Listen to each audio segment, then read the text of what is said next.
Bapak Ibu Saudara yang kasih Tuhan, minggu lalu saya sampaikan satu firman Tuhan yang saya beri judul yaitu Spirit Filled and then Spirit Led, ya. Kehidupan yang dipenuhi dan dipimpin oleh Roh Kudus. Sehubungan dengan kita minggu lalu merayakan pencurahan Roh Kudus. Hari ini saya mau lanjutkan firman Tuhan. Saya mau ajak saudara, saya di depan nggak ada slide pagi ini. Jadi boleh disiapkan handphonenya, boleh disiapkan kalau ada tabletnya, kita akan lihat beberapa firman Tuhan. Saya sungguh berdoa, saya mengucap syukur juga, saya melihat bagaimana Roh Kudus bekerja juga di gereja Tuhan ini, dalam kehidupan Bapak Ibu Saudara yang dikasih Tuhan, dan kita berdoa terus Roh Kudus bekerja lewat hidup kita. Amin. Oke, kita lihat lagi. Kita lihat pertama dari kitab Kisah Para Rasul pasal yang kedua ayat yang ke-17. Ini rekap, kita akan lihat beberapa perikop dari firman Tuhan pada pagi hari ini. Yang pertama Kisah Para Rasul pasal yang kedua ayat yang ke-17, firman Tuhan berkata seperti ini. Akan terjadi pada hari-hari terakhir, demikianlah firman Allah, bahwa aku akan mencurahkan rohku ke atas semua manusia. Maka anak-anakmu laki-laki dan perempuan akan bernubuat, dan teruna-terunamu akan mendapat penglihatan-penglihatan, dan orang-orangmu yang tua akan mendapat mimpi. Saudara yang dikasih Tuhan, di sini kita bisa lihat bahwa Tuhan itu menjanjikan pencurahan Roh Kudus. Dan adalah sebuah kerinduan dari Tuhan di mana umat Tuhan itu dipenuhi oleh Roh Kudus. Amin. Tuhan itu menginginkan buat setiap kita itu diberikan atau menerima Roh Kudus. Setelah Yesus terangkat ke sorga, Tuhan tidak membiarkan kita sendiri, tetapi Tuhan mendampingi kita sepanjang masa sampai pada akhirnya sampai kita bersama-sama dengan Dia. Nah, itu yang menjadi janji Tuhan. Dan kita dengan iman kita menerima Roh Kudus dalam hidup kita. Dan di dalam Roh Kudus itu dicurahkan, berarti kita itu dipenuhi, berarti ditenggelamkan. Kalau saudara lihat ada di dalam Alkitab itu ada 3 baptisan sebenarnya. Kalau kita pelajari ya, yang pertama itu ada yang namanya baptisan air. Baptisan air itu, baptisan itu sendiri berarti kita dipenuhi, kita ditenggelamkan. Maka dari itu kita dengan simbolnya kita ditenggelamkan, kita dibaptis. Nah kemudian ada yang namanya baptisan Roh Kudus, itu sama, kita ditenggelamkan. Kita ditenggelamkan, kita dipenuhi. Di mana kita berarti juga dikuasai. Saya sampaikan ilustrasi kalau kita ditenggelamkan masuk ke dalam sebuah sungai yang di mana kita tidak bisa berpijak, kita ditenggelamkan, kita akan terbawa dengan arus. Berarti kita mengikuti kemana Roh Kudus membawa kita, begitu ya. Nah kemudian ada lagi yang namanya baptisan api. Nah ini suatu saat saya akan bahas, saya akan sampaikan baptisan api itu apa, berarti kita juga sama sebenarnya ditenggelamkan dalam api. Maksudnya apa? Api itu bicara tentang sebuah proses untuk mendewasakan kita. Proses untuk menjadikan kita karakternya lebih baik, semakin serupa, semakin sama dengan Kristus. Dan itu tidak akan pernah berhenti. Gitu. Baptisan air 1 kali, baptisan Roh Kudus berkali-kali, dan terutama baptisan api itu terjadi dalam hidup kita dan kita perlu memberikan diri kita. Kita hanya perlu menyerahkan diri kita kepada Tuhan. Amin. Nah kemudian apa? Kita lihat dari kitab Galatia pasal yang kedua ayat 20. The book of Galatians chapter 2 verse 20. Kalau saudara mau baca seiring dengan saya membaca firman Tuhan, kita boleh baca bersama-sama ya. Galatia 2 ayat yang ke-20. Firman Tuhan katakan demikian. Namun aku hidup, tetapi bukan lagi aku sendiri yang hidup, melainkan Kristus yang hidup di dalam aku. Dan hidupku yang kuhidupi sekarang di dalam daging adalah hidup oleh iman dalam Anak Allah yang telah mengasihi aku dan menyerahkan dirinya untuk aku. Nah kembali, ini seperti sebuah paradoks, seperti sebuah hal yang bertolak belakang. Dikatakan bahwa aku hidup tetapi bukan lagi aku yang hidup. Berarti seolah-olah aku hidup tapi aku enggak hidup. Tetapi kalaupun aku hidup, itu karena aku hidup karena ada Roh Tuhan. Karena ada Kristus yang hidup di dalam aku. Berarti bahwa kita hidup, kita dimampukan oleh Tuhan. Kita dihidupkan. Sejak awal ketika kita menerima Yesus sebagai juru selamat, manusia lama kita dikuburkan, kemudian kita dihidupkan kembali sebagai manusia yang baru. Dengan Roh Tuhan, dengan kuasa Tuhan, kita memiliki kehidupan yang baru bersama-sama dengan Tuhan. Dan berarti dalam kehidupan kita saat ini bukan kita lagi nih. Bukan daging kita, bukan keinginan kita, bukan kehendak kita. Tetapi seharusnya kita ini ada di dalam sebuah lingkup di mana Kristus yang memenuhi kita. Seringkali orang Kristen terbalik. Mereka masuk, mereka menerima Yesus sebagai juru selamat, tetapi mereka yang tetap mengendalikan. Jadi Tuhannya itu yang dikendalikan, bukannya kita yang dikendalikan Tuhan. Nah, firman Tuhan di sini katakan jelas bahwa bukan aku lagi yang hidup, tetapi Kristus yang hidup di dalam aku. Jadi bukan kita yang memegang kendali. Ini adalah sebuah penyerahan penuh akan sebuah kehidupan kepada Tuhan. Dan ini luar biasa.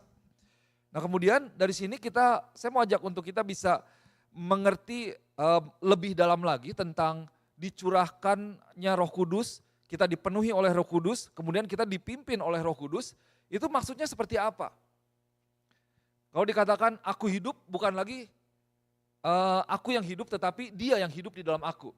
Seperti tadi, kalau kita masuk ke sungai, kita itu dikendalikan. Berarti ada sebuah dampak, ada sebuah akibat dari penyerahan diri kita kepada Tuhan. Betul ya? Begitu. Saya bayangkan juga kalau kita misalnya naik roller coaster kah, naik pesawat kah, kita menyerahkan diri kita kepada pilotnya. Kita menyerahkan diri kita kepada operatornya. Kita menyerahkan dirinya kita kepada sebuah sistem atau dalam hal ini sebuah kerajaan Allah, di mana kita masuk ke dalamnya, kita diperintah, kita dipimpin, kita diberikan setiap yang diperlukan, kita diberkati, diperlengkapi oleh kerajaan tersebut, yaitu kerajaan Allah. Nah, dari sini kalau kita katakan hidup di dalam Kristus, Kristus hidup di dalam kita, itu artinya apa? Kita bukan lagi hidup dalam daging, tetapi hidup oleh iman, itu artinya apa? Nah, saya mau masuk kembali kepada buah roh. Nah, ini satu hal yang menarik. Kita baca dulu ya, next from Galatians chapter 5 verse 25. Galatia pasal yang kelima, ayat yang ke-25. Galatia 5 ayat yang ke-25. Jikalau kita hidup oleh roh, baiklah hidup kita juga dipimpin oleh roh. So if we live in the spirit, and then let us also walk in the spirit. Wah, ini menarik. Jadi saudara, ternyata hidup di dalam roh itu berarti hidup dipimpin oleh roh. Berjalan bersama dengan roh Tuhan. Kita mengizinkan roh Tuhan yang menuntun, mengendalikan kehidupan kita. Kita mengikuti, kita taat kepada pimpinan dari Roh Kudus. Ya, saudara yang kasih Tuhan, ketika kita baca firman Tuhan, ketika kita merenungkan firman Tuhan, selalu kita harus merenungkan bahwa apa yang bisa dinyatakan atau apa yang harus terjadi dalam kehidupan kita sehari-hari. Karena firman Tuhan itu memiliki kuasa, ada amin?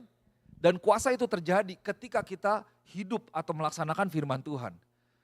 Jadi firman Tuhan ini bukan tujuannya kita bisa tahu, hafal ayat dan lain sebagainya. Tetapi ada kehidupan yang diubahkan oleh firman Tuhan. Kehidupan yang benar-benar memiliki kuasa karena firman Tuhan, karena Tuhan. So, minggu lalu saya nyatakan bahwa I am walking by the Spirit when I am bearing the fruit of the Spirit. Jadi buktinya bahwa saya ini hidup di dalam roh, saya hidup di dalam Tuhan, dipimpin oleh Tuhan, itu apa? Yaitu ketika kita menghasilkan buah roh. Nah, saudara perhatikan pertama saya katakan begini, bahwa tadi saya bilang hidup di dalam Tuhan itu berarti kita menghasilkan buah roh. Saya tidak katakan buah-buah roh. Nah, kenapa? Ini menarik. Kita akan pelajari sama-sama ya. Jadi saudara, pertama kita perlu punya sebuah pengertian bahwa ketika kita berjalan di dalam roh, kita dipenuhi oleh roh, itu bukan hanya sebagai tanda bahwa wah kita di sini berbicara dengan bahasa lain, wah luar biasa apa yang kita lakukan di hari Minggu gitu ya, kita melayani, wah kita mungkin ya dengan karunia roh, berbahasa roh kah, menyembuhkan orang dan lain sebagainya, berbicara dengan bahasa lain seperti yang terjadi pada waktu itu. Tetapi berjalan di dalam roh itu berarti kita benar-benar submit gitu. Memberikan diri kita untuk roh Tuhan bekerja di dalam kita. Mengendalikan semuanya. Menyerahkan kendali itu kepada Tuhan. Lewat keputusan, lewat perkataan kita, lewat hidup kita. Itu merupakan satu cerminan bagaimana roh Tuhan seharusnya terjadi dalam hidup kita. Dan lebih jauh lagi bahwa ada kualitas ilahi yang menjadi buah roh yang dihasilkan dari hidup kita yang dipimpin oleh roh Tuhan. Nah, saudara yang kasih Tuhan, ini berarti ada sebuah hubungan timbal balik ya, di mana kita memilih untuk dipimpin oleh roh Tuhan, kita memilih untuk mengizinkan roh Tuhan memimpin kehidupan kita, dan pada waktu itu roh Tuhan bekerja dalam diri kita dan buah roh itu akan dihasilkan. So sederhananya begini, dipimpin oleh Roh Kudus itu adalah mengizinkan Roh Kudus bekerja dalam diri kita, dan dipimpin oleh Roh Kudus itu berarti menghasilkan buah Roh Kudus di dalam diri kita. Nah, apa itu buah roh? Kita lihat. Kemudian Galatia pasal yang kelima, still on the same chapter, verse 24 until 25, ayat yang ke-24 sampai 22 sampai ke-24. Nah, di sini dikatakan begini. Tetapi buah roh ialah kasih, sukacita, damai sejahtera, kesabaran, kemurahan, kebaikan, kesetiaan, kelemah lembutan, penguasaan diri. Tidak ada hukum yang menentang hal itu. Barang siapa menjadi milik Kristus Yesus, ia telah menyalibkan daging dengan segala hawa nafsu dan keinginannya. Nah, ini menarik ya. Saudara perhatikan di ayat yang ke-22, baik dalam bahasa Indonesia maupun dalam bahasa Inggris itu ditulisnya sebagai apa? Singular. Ini lidah Sunda agak repot. Singular, begitulah kira-kira. Tetapi buah roh ditulis di situ. Dan dalam bahasa Inggrisnya ditulis the fruit of the spirit. Nggak pakai S loh. Kan kalau jamak itu kan berarti banyak, kita tahu pakai S berarti ya. I have one book. I have two books. Gitu. Sebenarnya gitu. Tapi di sini dijabarkan bahwa buahnya itu kan banyak ya. Kasih, sukacita, damai sejahtera semuanya. Tapi baik dalam bahasa Indonesia dikatakan sebagai buah roh. Atau the fruit without S of the spirit. Berarti apa? Seolah buah roh itu cuma satu. Tapi semuanya itu dalam satu itu dijabarkan di dalamnya. Berarti begini, bahwa kasih, sukacita, damai sejahtera, kesabaran dan semuanya itu merupakan satu paket. Gitu ya. Cuma satu. So maksudnya apa? Ini artinya ini adalah sebuah kesatuan, jadi kita bukan pick and choose. Kita tidak memilih mana yang kita suka, mana yang kita nggak suka. Oh kalau sukacita, wah ya emang saya senangnya, emang orangnya sukacita, senang, emang sering senyum gitu. Gak kayak dia tuh pastor. Atau ya kalau sabar, ya emang udah bawaan saya sabar gitu. Kayaknya pastor kayaknya sabar, tenang, gak pernah marah gitu ya. Oh, belum tentu juga gitu. Tapi kalau misalnya untuk, kalau kemurahan hati kayaknya enggak deh. Kalau yang lain kayaknya enggak. Nah, firman Tuhan itu luar biasa ya. Dibilang buah roh di sini. Ayat yang ke-22. Dan fruit of the spirit. Berarti apa? Itu satu paket, satu kesatuan yang tidak dipisahkan, yang harus menjadi bagian penuh dalam diri kita dan kita mengeluarkan semuanya itu. Bukan hanya satu nih. Bukan hanya jadi orang yang ramah, bukan hanya jadi orang yang lemah lembut saja, bukan hanya orang yang hanya sekedar menguasai diri sendiri dengan baik, tetapi juga orang yang baik. Yang penuh dengan kebaikan. Menjadi orang yang penuh dengan kemurahan hati. Menjadi orang yang penuh dengan kesetiaan. Itu gak bisa dipisahin tuh. Oke, Bapak Ibu Saudara yang kasih Tuhan. So, firman Tuhan katakan kita dipenuhi Roh Kudus, kita dipimpin oleh Roh Tuhan, hidup di bawah kerajaan Allah, dan dari situ kita mengeluarkan buah roh. Buah roh itu yang dijabarkan di dalam hal ini.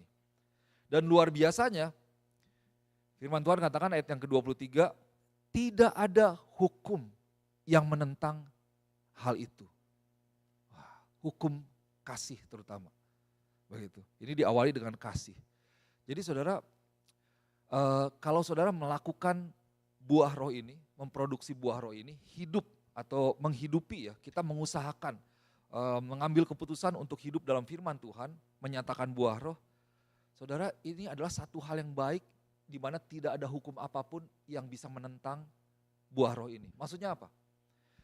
Apa yang saudara lakukan, itu akan memberikan dampak kepada orang yang menerima buah roh itu sendiri. Saudara mungkin dijelekin orang, diomongin orang, ditipu orang gitu ya. Tapi ketika kita tidak membalas dengan kejahatan, firman itu bekerja dalam diri mereka. Tidak ada kebencian, tidak ada hukum apapun yang dapat menentang hal itu. Itu akan memberikan dampak, itu akan membawa pemulihan selama kita boleh terus setia. Bagian kita adalah mengeluarkan buah roh. Dan buah-buah itu akan dialami oleh banyak orang. Buah itu kan gak dinikmati oleh diri kita sendiri ya. Buah tidak dinikmati oleh pohon itu, tapi buah dinikmati oleh orang lain. Nah biar buah itu dari kita yang dinikmati oleh banyak orang.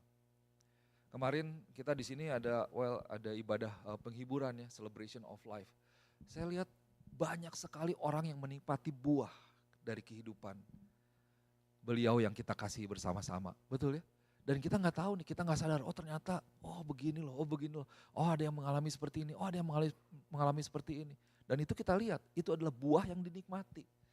Nah bagaimana sekarang buah yang kita hasilkan?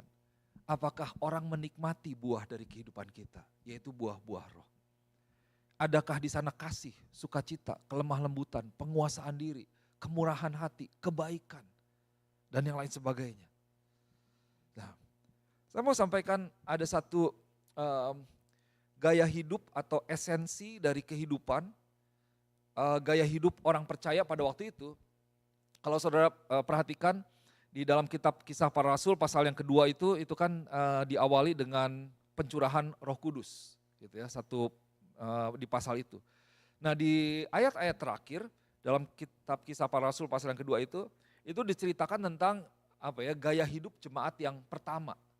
Nah ini kalau dilihat kronologisnya mereka kembali dari waktu Yesus masuk ke Yerusalem, kemudian mati, dikuburkan, bangkit, naik sorga, kemudian murid-murid menanti-nantikan. Yesus bilang kamu tunggu nanti abis ini kembali ke Yerusalem. Mereka kembali ke Yerusalem, mereka menanti-nantikan Tuhan, menanti-nantikan Roh Kudus. Kemudian Roh Kudus dicurahkan dan mereka menerima Roh Kudus. Nah setelah itu apa? Ternyata ini nih, mereka melakukan semuanya ini. Ini yang terjadi dalam kehidupan sehari-hari mereka.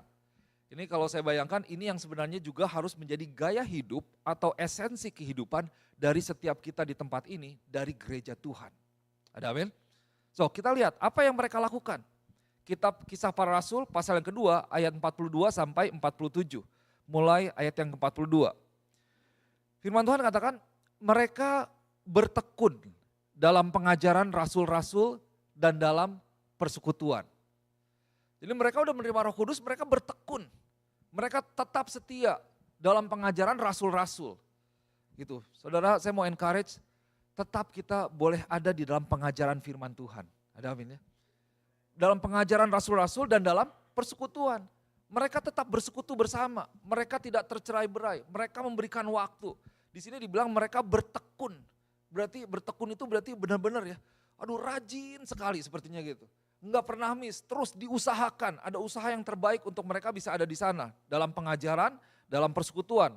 Mungkin kalau sekarang ikut kelas kah, ikut conference kah, ikut dalam ibadah. Bertekun dalam pengajaran dan dalam persekutuan. Nah ini kita punya satu persekutuan yang luar biasa saya melihat. Wah dalam acara-acara yang ada, wah kita bersama-sama mengerjakan semuanya. Itu satu hal yang beautiful, satu hal yang luar biasa, satu hal yang manis. Ini yang kita boleh miliki dan satu kekuatan dan kita perlu bertekun terus di dalamnya. Nah kita lihat berikutnya. Dan mereka selalu berkumpul untuk apa? Bukan untuk ngegosip tentu ya. Bukan untuk ngapa-ngapain tapi untuk memecahkan roti dan berdoa. Mereka berkumpul selalu untuk memecahkan roti dan berdoa. Memecahkan roti itu perjamuan. Perjamuan itu bicara tentang apa? Ada firman Tuhan katakan bahwa kalau kamu hatimu belum beres, bereskan dulu dengan saudaramu, kan begitu ya. Baru kamu ambil bagian. Nah mereka berkumpul selalu untuk memecahkan roti, itu berarti mereka punya hati yang beres tuh. Selalu. Berarti kalau saya salah, aduh maaf kemarin saya begini ya. Well, saudara, kalau engkau mengaku kesalahan ini adalah sebenarnya satu perkataan yang berat. Saya salah. Katanya ini Father's Day, ini buat kita para fathers katanya ada 3 kata gitu yang kita susah ucapkan. Saya salah, saya minta maaf, saya mau berubah. Ibu-ibu ada amin? Enggak ya bukan bapak-bapak yang ditanya. Kita memang pride-nya tinggi sekali. Jadi kalau udah salah tuh, oh gitu, nggak mau ngaku salah. Oh ya udah diem aja gitu. Mulai itu. Tendang sekalian, bacagi gitu. Kalau udah salah, iya salah gitu. Nah berikutnya minta maafnya itu nggak kedengeran gitu. Kan kalau salah minta maaf ya gitu. Mau ngomong maaf tuh kayaknya susah banget gitu. Iya ya maaf gitu. Kenapa susahnya ya? Ternyata untuk minta maaf itu butuh kekuatan. Dan saya mau katakan gini, hanya orang yang kuat yang bisa bilang minta maaf. Kalau engkau gak bisa minta maaf, engkau sebenarnya lemah. Tapi kita bisa minta kekuatan dari Tuhan. Dan itu mengalirkan kuasa Tuhan. Dan berikutnya apa? Iya, saya salah, saya minta maaf, saya mau berubah, tolong saya gitu istilahnya. Wah itu luar biasa tuh. Sekali lagi ibu-ibu ada amin? Amin. Jangan putus-putusnya berdoa untuk para suami ya. Oke, berikutnya. Kemudian dikatakan begini, selalu berkumpul untuk memecahkan roti dan berdoa. Ya mereka berharap kepada Tuhan, bergantung kepada Tuhan. Dan selalu, jadi ketika berkumpul memecah-mecahkan roti. Mungkin kita sekarang memecah-mecahkan panada kah, memecah-mecahkan apa gitu ya, gak apa-apa, it's okay. Tapi ada kesatuan, kemudian berdoa, bergantung kepada Tuhan. Dan 43, maka ketakutanlah mereka semua, sedang rasul-rasul itu mengadakan banyak mujizat dan tanda. Nah saudara lihat di situ ada kuasa Tuhan dalam perkumpulan orang percaya. Dan semua orang yang telah percaya tetap bersatu kembali. Mereka percaya dan tetap bersatu. Nah ini satu hal yang kita perlu istilahnya benar-benar kita usahakan bahwa kesatuan itu tidak terjadi begitu saja. Tidak terjadi begitu saja, harus ada usaha, harus ada orang yang mengalah. Harus ada orang yang rela gitu. Oh mungkin kita pengen gini, dia pengen begitu, tapi kalau untuk satu berarti ada salah satu yang mesti dikorbankan. Nggak bisa diikutin idenya dua-duanya. Liburan aja, oh satu mau pergi ke sini, satu mau pergi ke sini. Oh nginepnya di sini, gitu kan? Oh ya udahlah, kalau kita bersatu itu ya udah, saya merelakan ide saya tidak diikuti dan saya dukung penuh apa yang menjadi ide kamu. Kira-kira begitu tuh. Itu satu, luar biasa. Dan jadi mereka tetap bersatu dan segala kepunyaan mereka adalah kepunyaan bersama. Ini kita jangan salah artikan, tetapi mereka selalu berbagi ya, ayat 45 dijabarkan selalu ada dari mereka yang menjual harta miliknya lalu membagi-bagikannya kepada semua orang sesuai dengan keperluan masing-masing. Begitu, jadi ada bagi hidup, nah ini ada yang namanya bagi hidup. Saya ditanamkan nilai-nilai dari dulu yang namanya bagi hidup. Jadi waktu kuliah saya sempat tinggal di pastori juga, kira-kira kantor gereja ya. Itu ya udah kalau lagi nggak pada punya uang ya udah Indomie kalau perlu satu dibagi tujuh gitu. Minum satu sama-sama begitu kira-kira bagi hidup bahwa oke, saya nggak punya banyak tapi dari kekurangan saya mau bagi. Nah itu bagi hidup. Itu yang menjadi gaya hidup, esensi dari kehidupan orang percaya pada mulanya, jemaat mula-mula. Nah kemudian ayat 46, dengan bertekun dan dengan sehati mereka berkumpul tiap-tiap hari dalam bait Allah. Mereka kembali memecahkan roti di rumah masing-masing secara bergilir dan makan bersama-sama dengan gembira dan dengan tulus hati. Sambil memuji Allah. Dan mereka disukai semua orang. Wah ini dia. Pertama mereka disukai semua orang dan tiap-tiap hari Tuhan menambah jumlah mereka dengan orang yang diselamatkan. Wah ini saya berdoa nih dari awal. Tuhan baik kehidupan pribadi maupun kehidupan gereja, keluarga, ini yang menjadi tanda nih. Kalau kita hidup di dalam Tuhan, harusnya saya percaya hidup kita itu disukai oleh orang. Betul ya? Oh ada Yesus dalam diri kita kok. Kalau karakternya karakter Yesus, orang pasti senang. Mungkin Roh Kudusnya ada. Ya kalau rohnya Roh Kudus mungkin beda lagi gitu. Atau roh yang lain-lain gitu yang gak disukai orang. Jadi ini yang menjadi tanda disukai oleh semua orang. Wah kita perlu cek diri kita saudara. Kalau kita gak disukai orang perlu dicek. Saya lihat juga ini orang bagaimana yang lihat tentang City Blessing ini gimana. Nama City Blessing. Kita menghidupi gak jadi berkat buat orang gitu. Begitu. Jangan sampai nama aja City Blessing, kehidupan boro-boro gitu ya. Nah itu kan berarti gak disukai itu. Dan tambah lagi tiap-tiap hari mereka menambah jumlah mereka dengan orang yang diselamatkan. Nah ini yang kita berdoa, orang bertumbuh dalam Tuhan, orang diselamatkan di dalam Tuhan. Saya berdoa supaya gaya hidup dari jemaat mula-mula ini juga boleh menjadi gaya hidup kita pada hari-hari ini. Ada amin. Kalau dikatakan kitab kisah para rasul, sebenarnya kitab ini kalau mau dikatakan ini kitab yang belum selesai. Kitab yang belum berhenti ditulis. Kitab yang terus berlanjut. Ditulisnya oleh siapa? Bapak Ibu Saudara dan saya. Sebagai rasul-rasul Tuhan. Saksi-saksi Kristus. Alat Tuhan. Di mana Tuhan memakai kehidupan Bapak Ibu Saudara. Tuhan menuliskan ceritanya, kebaikannya, kasihnya. Lewat kehidupan setiap kita menjadi berkat buat banyak orang. Saya mau kasih kesaksian, mungkin hari ini gak panjang, gak banyak. Tapi saya berdoa ini adalah satu kekuatan, satu hal yang luar biasa, yang indah, yang boleh terjadi di rumah Tuhan ini, puji Tuhan. Sehubungan dengan kepergian oma kita, Tante Mona yang terkasih. Jadi ini kesaksian bukan dari saya, Tapi kesaksian yang menjadi buah roh dari jemaat Tuhan di tempat ini, yang menjadi buah roh dari setiap pribadi Bapak Ibu Saudara yang ada di tempat ini. Saudara mungkin tidak sadar, tapi semua katakan dan saya bangga bahwa kehidupanmu menjadi berkat buat banyak orang. Di dalam proses dari awal, misalnya dari bulan mungkin Januari, Februari sampai terakhir sehubungan dengan Tante Oma Mona yang ada ya, itu ada banyak sekali hal yang perlu diurus, betul ya. Ada banyak hal yang perlu dipikirkan, ada banyak hal yang perlu dijalankan, ada banyak hal teknis yang perlu dilakukan. Dan itu semua bukan saya sendiri, tapi ada banyak orang-orang yang bersama-sama. Kita sebagai jemaat Tuhan bergerak bersama-sama. Saya mau katakan saya salut, saya bangga dan saya kagum, saya berterima kasih luar biasa. Dari mulai awal misalnya, wah bantu administrasi, ada yang research tentang dari macam-macam, mungkin tentang tiket pesawat, tentang pulang ke Indonesia, tentang bagaimana kondisi seperti ini, perawatannya harus seperti ini dan lain sebagainya. Itu saya nggak bisa lakukan sendiri. Tapi ada orang-orang yang membantu di belakang layar yang membuat semuanya, oke ini pastor ini opsinya ini begini, oke baiknya begini ini. Jadi banyak yang banyak timnya gitu. Wah dari hal yang sederhana, oke apa yang bisa saya lakukan? Oh kita perlu ini, nanti ada yang lakukan ini, hal-hal yang teknis.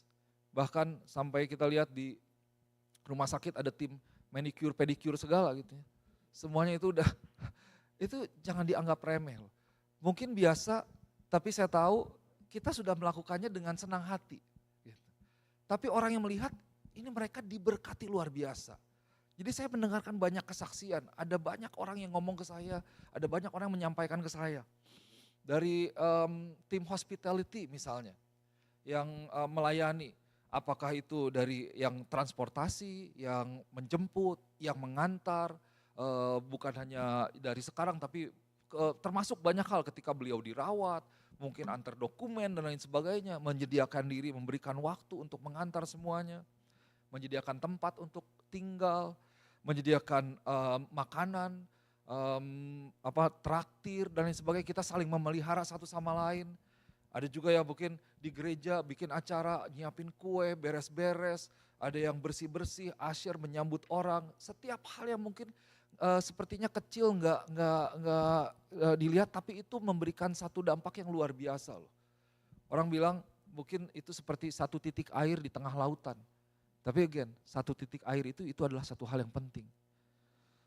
Ada yang dekorasi, wah itu berikan waktu datang satu hari sebelumnya sampai malam mungkin setiap kali. Di rumah sakit ada yang bawa bunga, ada yang bawa balon, itu kan thoughtful kalau mau saya bilang, terima kasih gitu. Thoughtful, jadi kepikiran dan dipikirkan dan dijalankan. Jadi diusahakan semuanya menjadi baik. Media department, mereka bekerja di belakang layar, compile video, foto, kemudian dikerjakan semuanya. Jam demi jam yang dihabiskan, atur semuanya, managing, atur acara biar semuanya menjadi baik. Waduh, saya bilang kalau nggak ada Bapak Ibu Saudara di tempat ini, saya nggak tahu bisa bagaimana gitu. Yang praise and worship, latihan, berjam-jam, bikin rencana semuanya. Dan jangan lupa, buat setiap kita yang mengunjungi, itu bukan satu hal yang kecil. Mengunjungi itu sangat berarti buat beliau. Mengunjungi dan ketika saudara mengunjungi, saudara kan memberikan waktu, memberikan energi, memberikan uangmu mungkin, memberikan apa yang kau bisa berikan. Itu berarti bukan hanya dengan kita ketemu orang di komunitas kita, tapi saudara itu menjangkau yang gak kepikiran. Nurses, para pegawai kesehatan, perawat, dokter, social worker itu termasuk dengan orang-orang dari komunitas itu banyak yang datang ke saya. Mereka bilang, Pak, aduh gereja Bapak luar biasa kan. Gerejanya kompak banget Pak. Aduh yang kecil-kecil kepikiran. Selalu saya bilang ya puji Tuhan, puji Tuhan, puji Tuhan.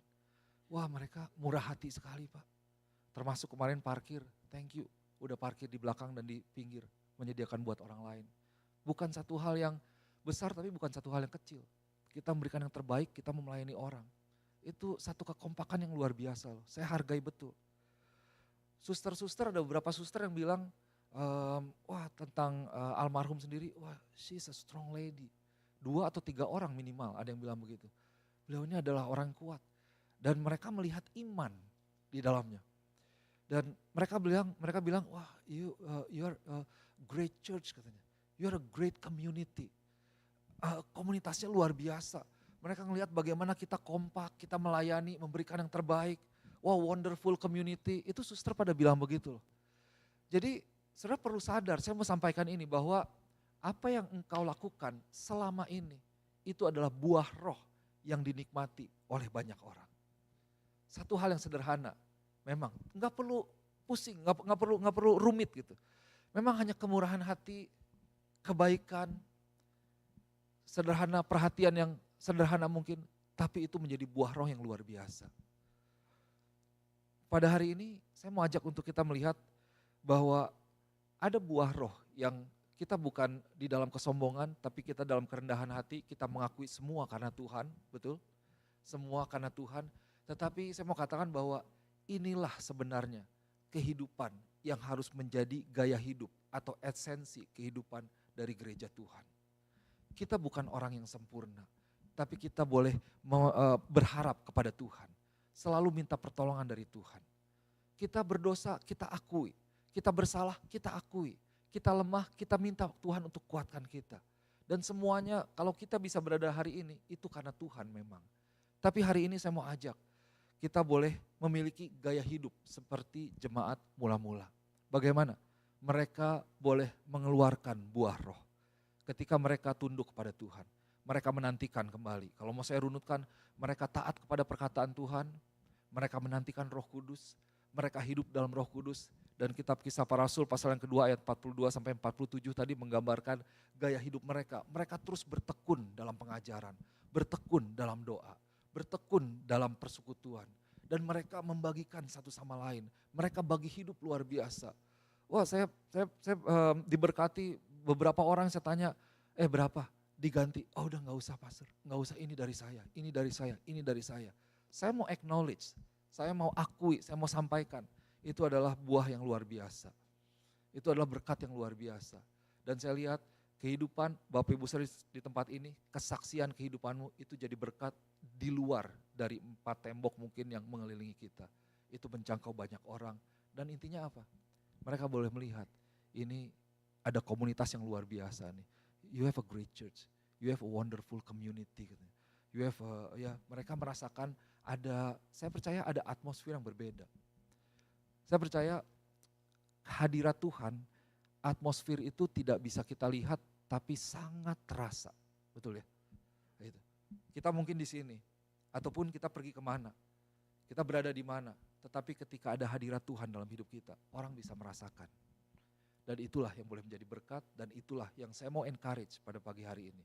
Mari kita boleh terus hidup, bertekun dalam pengajaran, dalam doa, dalam persekutuan, dan kita terus hidup di dalam pimpinan dari Roh Tuhan. Dan kita mengizinkan Tuhan sehingga buah roh itu boleh keluar. Pada akhirnya apa? Biar semua kemuliaan kita berikan untuk nama Tuhan. Ada amin. Orang dibawa kepada Yesus Kristus. Orang mengenal Tuhan, orang mengalami kasih Tuhan. Mari kita berdoa. Let's pray. Yesus. Oh yes, oh God. Bapak, pagi hari ini kami mau mengucap syukur Tuhan. Yang pertama buat Roh Kudus Tuhan di dalam hidup kami. Kami mengucap syukur buat pendampingan yang tidak pernah berhenti. Pendampingan Roh Kudus dalam hidup kami sampai pada akhirnya nanti kami bersama-sama dengan Engkau. Kami mengucap syukur buat Roh Kudus yang menjadi penolong, membantu kami di dalam banyak hal, menjadi penasehat kami, counselor, wonderful helper, guider, yang guide kami Tuhan. Kami mengucap syukur Tuhan, kami mau katakan bahwa tanpa Engkau kami tidak bisa apa-apa. Dan Bapak, kami mengucap syukur Tuhan, buat jemaat, orang-orang yang ada berada di samping, di kiri kanan kami. Kami adalah tubuh Kristus. Biar kami boleh selalu hidup sebagai satu tubuh Kristus. Kami boleh hidup dengan prinsip saling Tuhan, saling mengasihi, saling melayani satu sama lain, saling memberkati, saling mengampuni, saling men-encourage, saling memberikan satu sama lain, saling membantu untuk kami boleh selalu semakin dewasa di dalam Tuhan. Bapak, hamba-Mu berdoa, biar di rumah Tuhan ini, di dalam gereja Tuhan ini, boleh ada kuasa Tuhan. Kami boleh hidup Merendahkan diri kami satu sama lain dan melayani yang lain lebih daripada diri kami sendiri Tuhan. Sehingga berkat boleh Tuhan perintahkan ke sana. Berkat boleh ada di tempat ini. Kuasa Tuhan boleh bekerja di tempat ini. Ketika umat Tuhan boleh sehati di dalam Tuhan, sehati sepikir, di sanalah kuasa Tuhan boleh bekerja. Sungguh Tuhan kami berdoa, biar gereja Tuhan bukan hanya menjadi sekedar organisasi, bukan hanya sekedar menjadi hal yang orang lihat, yang selama ini seringkali orang lihat, orang merendahkan, orang kecewa, tetapi biar lewat rumah ini Tuhan, Engkau bekerja lewat setiap jemaat Tuhan di tempat ini. Tolong kami Tuhan, sempurnakan kami dari hari ke hari kami. Biar kami boleh disempurnakan selalu di dalam karakter kami, di dalam karya kami. Kami boleh menggenapi rencana Tuhan dalam hidup kami. Terima kasih Bapak, kami mengucap syukur buat setiap hal yang Tuhan sudah kerjakan lewat kehidupan kami. Biar terus kami rindu lewat kehidupan kami yang sementara di dunia ini. Kami boleh memberikan dampak yang kekal di dalam kekekalan. Terima kasih Bapak, hamba-Mu berdoa dimeteraikan firman Tuhan. Di dalam nama Tuhan Yesus. Haleluya. Amin.